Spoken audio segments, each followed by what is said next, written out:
Greetings, everyone. This is the Alternative Guy back again with another video.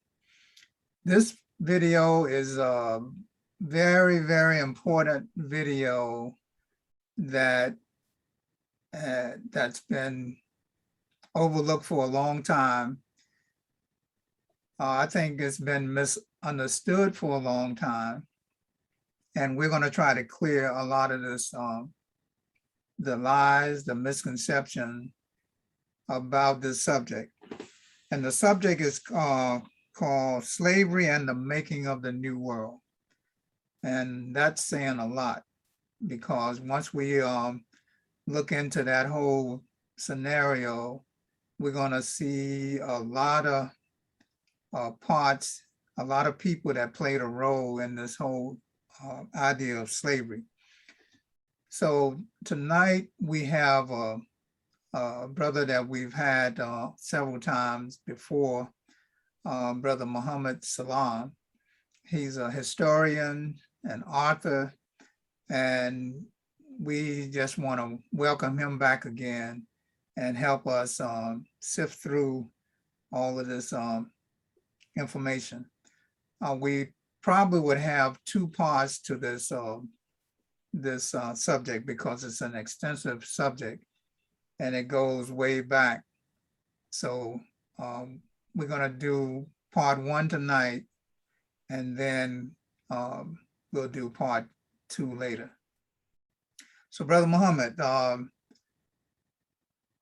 tell us what you want to share with us. And well, first of all, tell us about yourself, because a lot of people might not have heard about you. So share with us some of the information that you have about yourself, and why should we listen to you? Okay. Well, that's your own decision, but this is Muhammad Ali Salam. I'm the author of the book, A Black Man's Journey in America. My education includes graduating from Lincoln University of Missouri, studying Third World History at the University of Missouri, Spanish at the University of Alabama, Birmingham, and Arabic and Spanish Civilization at the University of South Florida. I'm glad to be here with you again, Brother Hashim, and Assalamu alaikum. Okay. So let's get into this whole thing about slavery. We can go, who were the first people that started slavery, and how did that whole idea come about?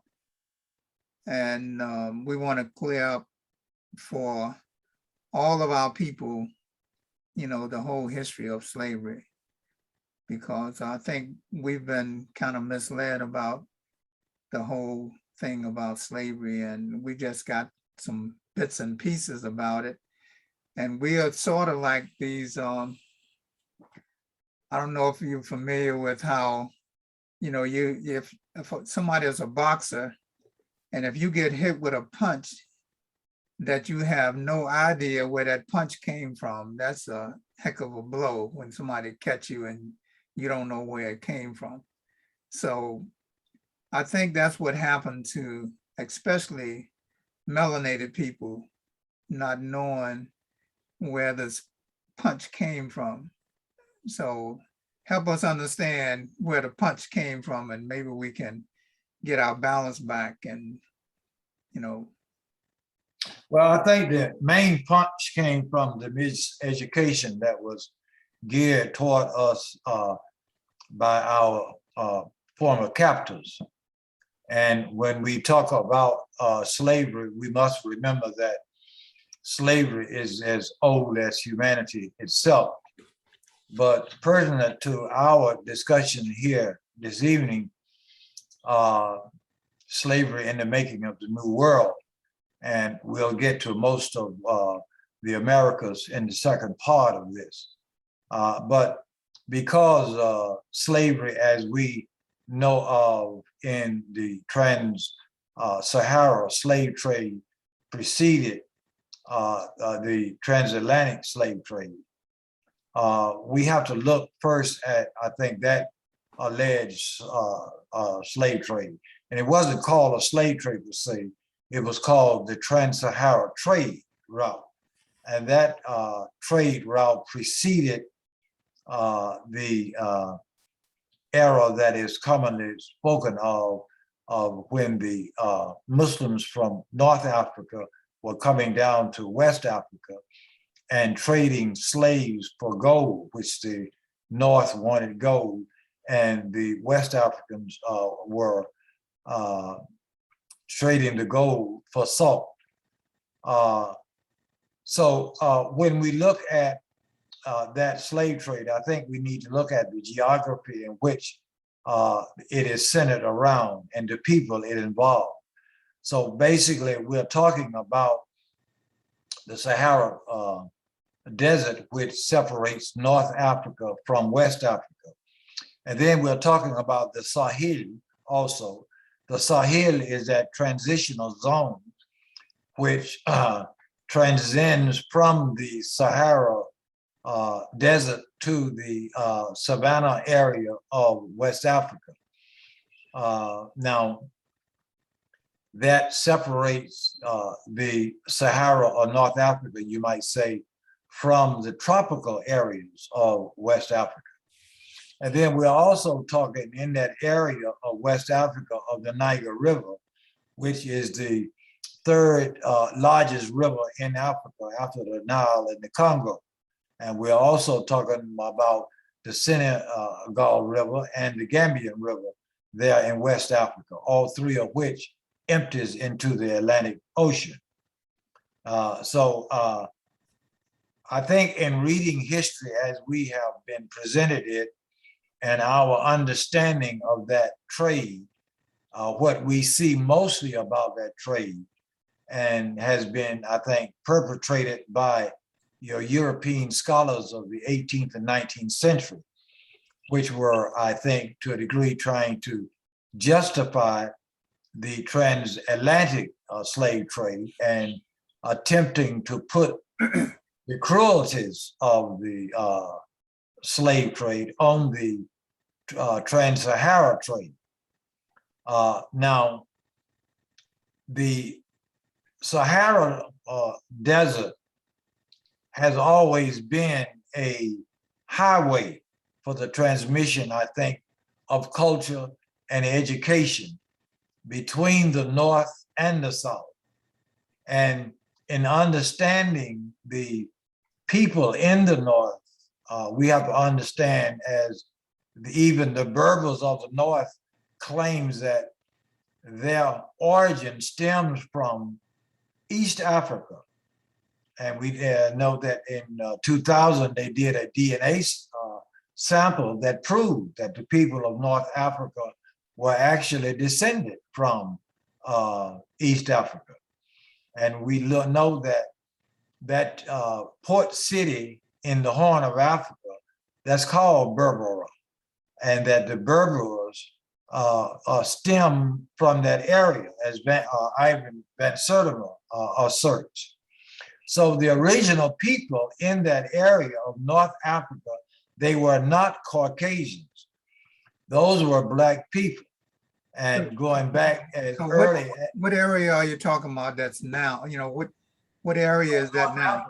North Africa today, as we see the North African today, they are listed as Caucasians and they are light-skinned people. But we have to understand, how did that come about? Are you talking about like Morocco and places like that? Or yes, what was called the Maghreb, the Morocco, Algeria, Libya, Tunisia, and even Egypt. And how did that occur that those people became light-skinned as they are today? Those people were originally dark-skinned people. But as we know, in 711, the Moors conquered the Iberian Peninsula, and they ruled in Spain and Portugal for up to 800 some years. And so during that period, the greatest amount of slaves that were brought into that area, they didn't come from West Africa.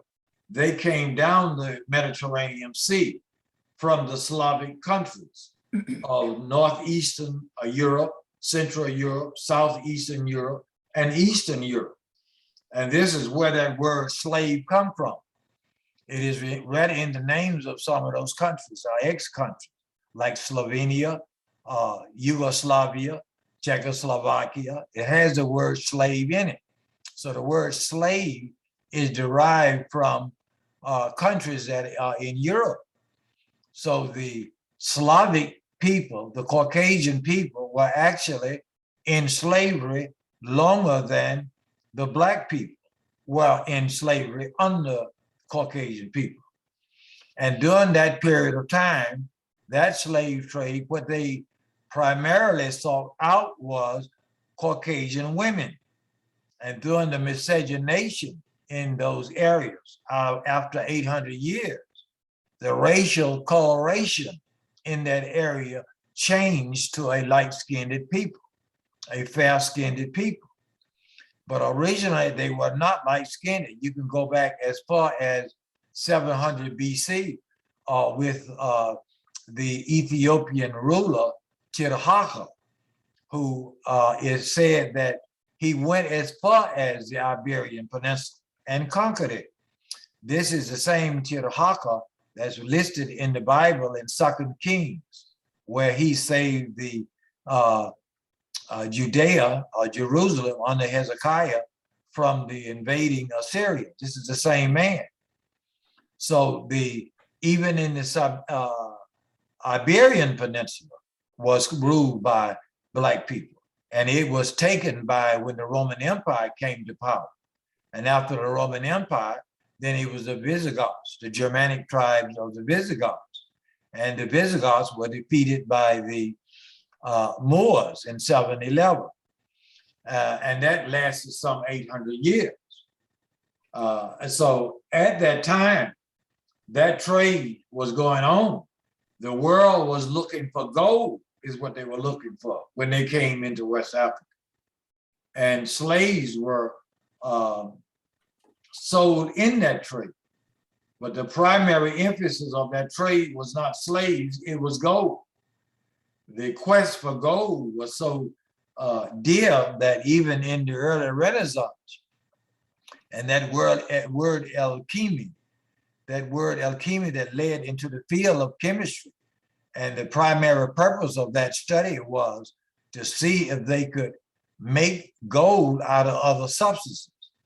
So gold was what everybody was searching for. But the West Africans had gold, and they also had salt. The West Africans did not need the outside world. The outside world needed the West Africans for gold. We were self-sufficient. What the West Africans needed and what they were seeking was books.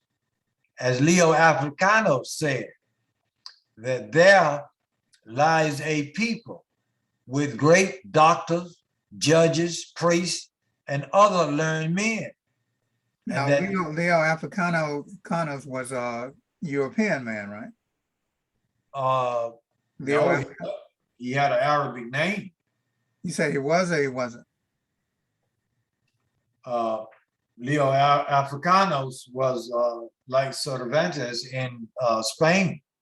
He was greatly influenced by, I would say, African erudition. Now, his racial background, I'm not sure, but he did point to the fact that what the West Africans sought was books, and the source of that trade within West Africa was books. The source of that trade outside of Africa was in gold. but West Africa was self-sufficient. They did not need the North Africans, nor did they need that trade going down the Mediterranean. The world needed them, but they were trying to seal themselves from the outside world. And they only allowed these traders to come even when the transatlantic slave trade began. They would only allow and did business with them on the coast. They did not allow them into the interior of Africa. That was not even accomplished until later times with Livingston and Stanley, which led up to the Berlin Conference and the quest for Africa, the colonization of Africa. Okay, so approximately how many blacks were taken into slavery during the Trans-Sahara slave trade then? Well, the European scholars say that it was equal amount of those who was taken in the transatlantic slave trade. But I question that seriously too.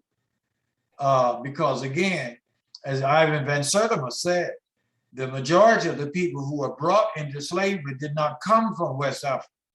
They came from the Mediterranean, and they were Caucasian people from the Slavic countries. So is that how so how did the Arabs come about then? Is that a mixture? That's what the Arabs are made? The Arabs were basically importing Caucasians also from the Slavic countries. This is where the phrase "blondes have more fun" come from. They were particularly in search of blonde Caucasian women. But the majority of slavery was associated with the Caucasian race. It was not until the transatlantic slave trade that slavery began association with the black race. But it is the Caucasians who have been slaves the majority of the time, not the African people, other than the slavery that was practiced within Africa. Well, you know, a lot of our people are not going to hear that though. You know that, right? Well, we have a modern conception of slavery, and of course they wouldn't, because we are closer to the era of the transatlantic slave trade and slavery in this country. But the fact is that the word slave, esclavidad in Spanish, and in that word esclavidad is the word slave too, which is derived from Slavic, the Slavic people. They were the slaves for the majority of the time. It is only with the advent of the transatlantic slave trade, which began in the 1400s, that the association began to be with the African or the black people. And so the transatlantic slave trade, I don't want us to go off into that too far now, but the transatlantic slave trade don't necessarily mean that it was just slaves being taken and brought to the United States of America. The transatlantic slave trade covers what areas? Primarily the Americas, because this is during the age of exploration. And they had basically killed the Native Americans off. Mm-hmm. And with Bartolomé de las Casas' argument against slavery of the Native Americans, he advocated substituting them for African slaves. And by that time, Portugal had went down as far as Guinea and had gradually begun to bring slaves back into Portugal and into Spain. Okay. Okay, so when we talk... my point is that this is a European scholastic attempt to put the cruelty of slavery upon Muslims and to divert it away from slavery as it was with the European Christian world. And because the majority of the African continent is Muslim, and because of the rapid conversion of Black people to Islam, is to put sour grapes in their mouth against Islam. But it is not true that the Muslims, and they use that word Arab and Muslim interchangeably, it is not true that the Muslims were the primary captors of African people into slavery. The Muslims were primarily importing Slavic white people into slavery, not African people. Not that they were not importing African people. And I'm not trying to measure was more cruel. Slavery is considered slavery. But the most cruelest form of slavery in human history was that slavery of the transatlantic slave trade of the Europeans. Okay. Okay. All right. So how does the Berbers and the Moors, what's that mixture all about? The Berbers, you got the Berbers and the Moors. So how did that mixture come about? I mean, and what was that mixture all about? Well, the word Moor simply means Black. If you go back to antiquity, Black people are called Ethiopians, from the Greek word Aethiops, meaning Black, or the land of the burnt faces, as the Greeks referred to it. Regardless of whether they saw a Black person, they referred to them as an Ethiopian. In the Middle Ages, wherever they saw a Black person, they referred to them as a Moor, because the Moors were Black people. They were Black people who were conquering and capturing white people. They had white people in subjugation. And this enslavement of white people was so bad that you had churches in other parts of Europe who, like the Trinitarians, came in existence for the purpose of raising funds for the purpose of going to the Maghreb in North Africa to free white slaves from Moorish or from Black slavery. And even King George I even said that many of his people had been captured and taken as slaves into North Africa. And the Berbers we have already alluded to were descended from the people of East Africa. So the Berbers themselves were originally a dark-skinned people. They were Black people. And again, this altering of the racial colorization in North Africa came about as a result of the Moorish conquest and rule of the Iberian Peninsula for 800 years, and their importation of Caucasians into slavery from the Slavic countries for 800 years. And that miscegenation that occurred there, that changed the racial coloration of the Berbers from a Black people into how you see the majority of those people in North Africa today, which are light-skinned people. But that's not how they were originally. So the people in Morocco, I know they don't consider themselves Arabs, but some of them look like the Arabs, right?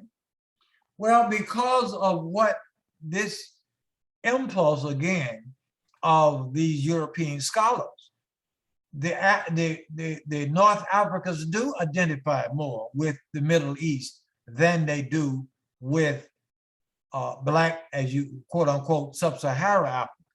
That's a result of the pressure of Europeans upon them. But they are direct descendants of Black people. They are Muslims in North Africa and they are Muslims in West Africa. Okay. So can you explain that this whole idea of Portugal and Spain how did they go about defeating the Moors? And how did that lead to the demise of their Trans-Sahara slave trade?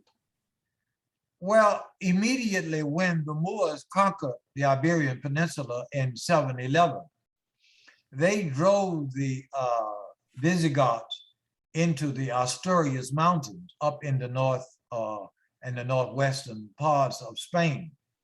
Now, the majority of the Spaniards, the people in Spain, in the Iberian Peninsula, they actually accepted Islam, or they stayed there and practiced their Christianity, because and the Jews did the same thing. Because there are two theories as to why the Moors even came into the Iberian Peninsula to conquer it in the first place. The first theory is that Julian in Spain, daughter was under the trust, he entrusted her to Rodrigo, who was the king of Spain. And Rodrigo abused her, molested her. So Julian went across the Strait of Gibraltar into Morocco and invited them to come and conquer Spain, and promised him that they would assist him once he got there. The other theory is that the Jews, knowing that the Visigoths, who were Catholics, were going to forcefully convert them to Catholicism. But the Jews knew that the Muslims didn't believe in compulsory conversion, and that the Muslims would allow them to continue to practice their religion. So the Jews went into Morocco and encouraged them to invade the Iberian Peninsula, and promised again that they would assist them once they got there. So the majority of the Jews, there was a great period of Muslim, Christian, Jewish cooperation in Spain. But those Christian who opposed, they sought refuge into the Asturias Mountains. And immediately around 718, or some say 722, you had what was called the Battle of Kobadunga, which is where Pelagius organized the Christians in the northwest mountains of Asturias to attack the Muslims. And they defeated them there at the borders of the Asturias Mountains. And that gave them the confidence, and that led to what you would call the Reconquista movement, to reconquer the Iberian Peninsula. And shortly thereafter, or a little before that, he claimed to have found the tomb of Saint James burial site in Spain. And there they built a little church around it. And that became a site of pilgrimage for all Christians in Europe, as a matter of fact. After Jerusalem and Rome, that became the third most sought out place of pilgrimage. And that also gave them a heightened spirit for the reconquest of the Iberian Peninsula. And so this effort of theirs continued, but the Muslims and the Moors continued to rule there. And we got to remember that Europe was in a state of the Dark Ages during this period, whereas in Morocco and in the Maghreb and in Spain, you had the leading universities in the world. And so, as a matter of fact, the oldest university in the world today is the University of Kobadunga, which was founded in 857. And the next oldest is in where we come from, the University of Timbuktu, which was founded in 989. This is a period where there was no universities in Europe. And that University of Timbuktu had 3 universities in it. It was the University of June Garre Bir, the University of Sydney Yaya, and the University of Sangor. And they said that that university had close to 1 million volumes of books at the time. And this was a time that there were no books in Europe. This was a time that Europe was in the Dark Ages. And Europe only came out of the Dark Ages as a result of the transmission of that knowledge into Europe during this period, because if you examine the birth of the leading universities in Europe, they occurred at the same time that the Moors were ruling in Spain. And that's how Europe came out of the Dark Ages and into the Renaissance, and including the influence of the University of Timbuktu. And so eventually they did rise and reconquer the Iberian Peninsula after the marriage of Ferdinand of the House of Aragon and Isabel of the House of Castile. And we see Spain now burning volumes of books. And this is one reason why Portugal ascended in the age of exploration before Spain, because Spain paid no attention to the knowledge that they had been blessed with. And plus, Portugal freed itself from Moorish rule in 1249, while Spain didn't until 1492. So Spain was out and on the run almost 250 years. And the Moors had many of their navigation schools in Portugal, where Henry the Navigator came from. And so that was one, perhaps we are getting ahead of ourselves, moving away from the Trans-Sahara trade, because again, I don't think the Trans-Sahara slave trade was really that significant in regards to our enslavement as your European scholars of the 18th, 19th century tried to make it. I think that we should look at that as an era of the transmission and the infusion of knowledge from one point to another. And that's basically what we have from that angle. It is them who soured that relationship between the North and the South and make it appear as if North Africa is not a part of Africa. That is carving out and separating Africa, which has weakened Africa to this day. And they do that with all parts of Africa. And so you had what was called the Cape of Bojador. Now, if you go back and see at the University of Timbuktu and the courses that were being taught there, one of the main courses that were being taught there was navigation, medicine, surgery, navigation, engineering, and we are going back now to the 10th century. And so this Cape Bojador, the Europeans called it my modern phrase would be the medieval Bermuda Triangle. And they couldn't go south in the Atlantic because of this Cape Bojador. Some call it the Bulging Cape. It is where you're right on the edge of the Atlantic Ocean, and it's where the Cape extends, and you are in reefs and rocks, and you're going from the Atlantic Ocean, which is about 28,000 miles deep, until when you get to that Cape, it transcends into about 6 feet. So you have to be careful going around that Cape. And so they had so many wrecked ships that they abandoned even attempting to go that way until Henry the Navigator insisted upon Gil Anis pursuing it again in 1423. And he failed the first time. And the second time, 1424, he started by going far out into the ocean to avoid that Cape. So once they got around Cape Bojador, that allowed them to continue to go south in the Atlantic Ocean. And as far eventually as Vasco da Gama and Bartolome Diaz rounded the Cape of Good Hope, and they were in now the Pacific Ocean that took Vasco da Gama into the Indian Ocean and all the way into India. But they had no knowledge of this because they were in the Dark Ages. So after Henry the Navigator and Portugal, learning from what the Moors had taught them in Portugal.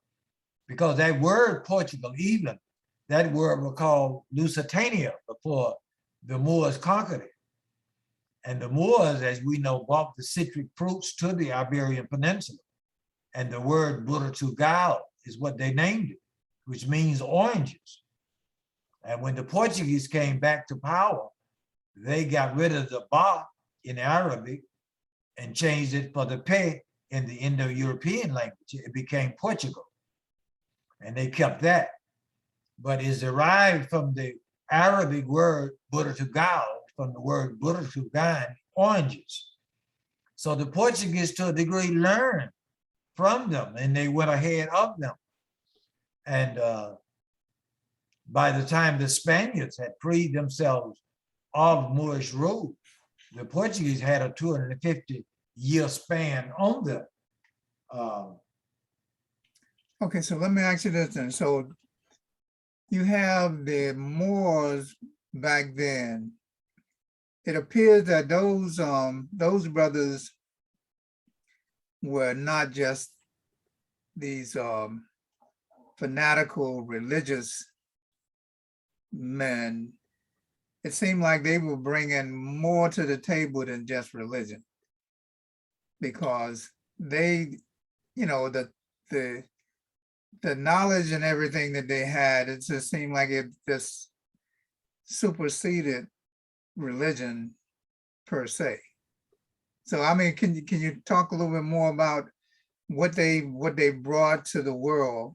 Because you know, you look at religion now, you know, you look at Islam now, you look at Christianity now, and you look at Judaism now, and none of these religions appear to me was the way they originally started out. Well, the Muslims were, and Islam, unlike Christianity, I say, did not distinguish or separate knowledge, intellectualization from religion. Islam is a religion of knowledge. There's no separation in science and religion with Islam. There's no separation. And so the Muslims, even so simple things in Islam, like the compass, the Muslims got the compass from China. And that is what led them, kept them ahead of everybody else in the Middle Ages in navigation. Because you have to know, you pray 5 times a day, you have to know where the east is. By knowing where the east is, you have to know the other directions also. So a simple thing like that, it seems simple, but it gave rise to the field of navigation. And so the Muslims, wherever they were exploring the world. And that also holds for the Muslims in West Africa also. They explored the whole world. When we study the age of exploration, we are basically studying about Europeans, but the Europeans were lost, and their knowledge of navigation, they took it from the Muslims. So the greatest universities, again, in the world were in the Muslim world, the University of El-Azhar, but even before that university, again, was a university called WORLD in Morocco. It's the oldest university in the world. The second oldest is the University of Timbuktu. The Muslims were the great scholars of the world, that they were the conduits of the knowledge that passed from the Middle Age to the modern world. If we are looking at the Renaissance, if it wasn't for that erudition of the Muslims, particularly in the West from the Moors, then the West never would have waken up. And that also happened to Europe in general. So would you say that it's 2 types of Moors, or because you have nowadays you have people that are talking about Moors, and some people feel like some of the Moors were traitors and some of the Moors, were okay. So what are your thoughts on that? Well, that's true of all people, and you're gonna have that in all circumstances. But again, in general, in that period, that was a relation of the transmission of knowledge and culture from one end of Africa to another end of Africa. And it led, for example, we can see where did slavery in the West among us lead to great universities. But when you're talking about our relationship in the Trans-Sahara trade, you're talking about the development of some of the greatest universities in the world during that time. Some of the greatest scholars in the world came out of West Africa during that time. But it was While still the Europeans were in the Dark Ages. but it was going, it was kind of like, so in other words, it was running hand in hand. Okay, you had people being enslaved on one end, but on the other end, you had all this scholarship going on. Yes. So it was like the duality was going on at the same time. You mean the duality of scholarship and slavery? Right. Yeah. Yes, it was. And the duality was that we were basically bringing white people into slavery in Africa. And that's a story that has not been told. The truth of the matter is that there were mostly Caucasian people being brought into the areas that they claimed blacks were being brought into. Then it was more Caucasian than black people being brought into that area. And these 18th and 19th century Caucasian scholars have changed that narrative to try to offset the cruelty of the transatlantic slave trade that came after it. And the reason the people in North Africa look the way they look today is because of that 800 years of bringing a Caucasian people from the Slavic areas of Europe into slavery, coming west of the Mediterranean Sea into North Africa and as far as Egypt, going all the way into the Indian Ocean and all the way into Arabia and these other places. It's not that black slaves were not brought there too, but the majority of the slaves during that period, during the period of the Islamic era, the majority of the people who were enslaved were Caucasian people, not black people. The majority of the people, blacks became associated with slavery as a result of the transatlantic slave trade. But before that, slavery and its association was geared toward the Caucasian race, particularly the Slavic people from Central Europe, Northeastern Europe, Southeastern Europe, and Eastern Europe.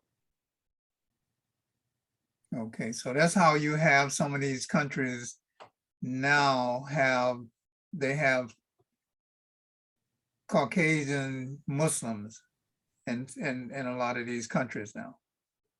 Well, many of them became Muslims. As you know, the Turks overthrew and defeated the Byzantine Empire in 1453. And so the Turks took Islam all through those areas in Europe. Oh, okay. Okay. Okay, so what we're going to do now, then we're going to wrap this portion of the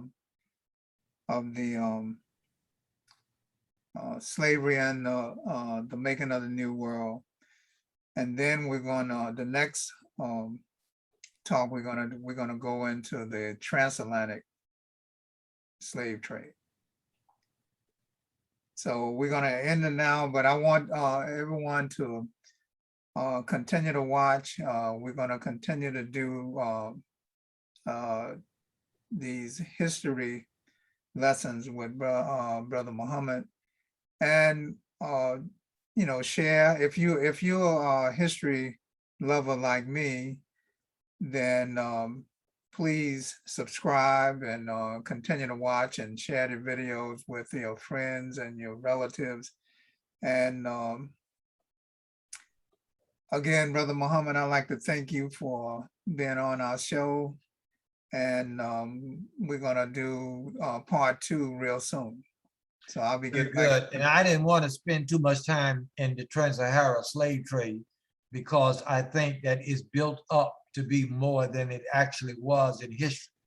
The main thing is the next series, which was the transatlantic slave trade, Okay, which they try to use the Trans-Sahara trade to cover up the transatlantic slave trade.